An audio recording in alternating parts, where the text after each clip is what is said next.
We always hear about the Rwandan genocide. The Rwandan genocide was started by Paul Kagame. And he started the Rwandan genocide because he wanted to take power by force in a country that would have never elected him into power, because he came from the minority Tutsis who used to be supported by the colonizer and used to be the administrators on behalf of the colonizer. So for Paul Kagame to come back as a Tutsi to come and take power in Rwanda, he needed to do something. And what he did is he started the genocide. He started the genocide by bringing down a plane that had two presidents, Hutu presidents, the Burundian president and the Rwandan president. Paul Kagame and his RFP forces shot down the plane when it was landing back in Rwanda from actually an AU meeting. And when that plane came down, then it inflamed the Hutu people who knew that there were RFP fighters who were trying to take power by force. And so they began to fight against Tutsi people who they felt wanted to come and take over power.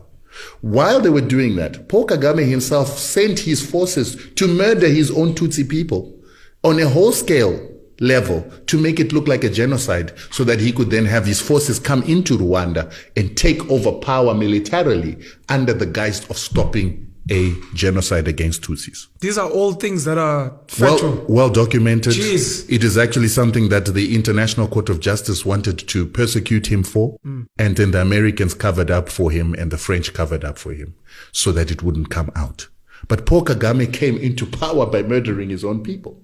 Then when he did that, he then took Laurent Kabila, who was now living in Rwanda, to go and take over power from Mobutu Sese Seko. These are the leaders in the DRC. This was in the DRC. And the arrangement that he had with Mobutu is, once you're in power, you need to bring some of my own people into your system. And the reason why he wanted to bring his own people into the system is that the Tutsis see themselves as a superior people to Bantus. And so they want to reinstitute something called the Mapororo Tutsi Empire that is going to rule over Central Africa and the Great Lakes. Because if you look where they came from in Uganda, Museveni is Tutsi. And he is the one who trained, together with people like Paul Kagame, in Tanzania, together with our liberation fighters. And when they came from those liberation camps, then Museveni went and took power from Obote, and then he put people like Kagame and the Hutus and the Tutsis into his army and intelligence.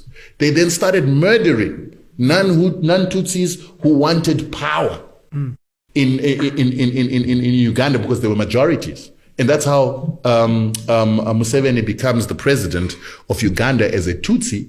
And then he begins to assist Kagame, together with the Europeans, the Americans, to then create a force that is going to take power in Rwanda. And then they must take power in Rwanda, instill a Tutsi in Burundi, and instill a Tutsi in Congo. So when they then succeeded in getting what do you call him? Kabila into power, Kabila refused to put Tutsis into his government. And when he refused, then Kagame and Museveni then sent their armies and rebels into Congo with an intention to remove Kabila. Kabila then ran to SADC.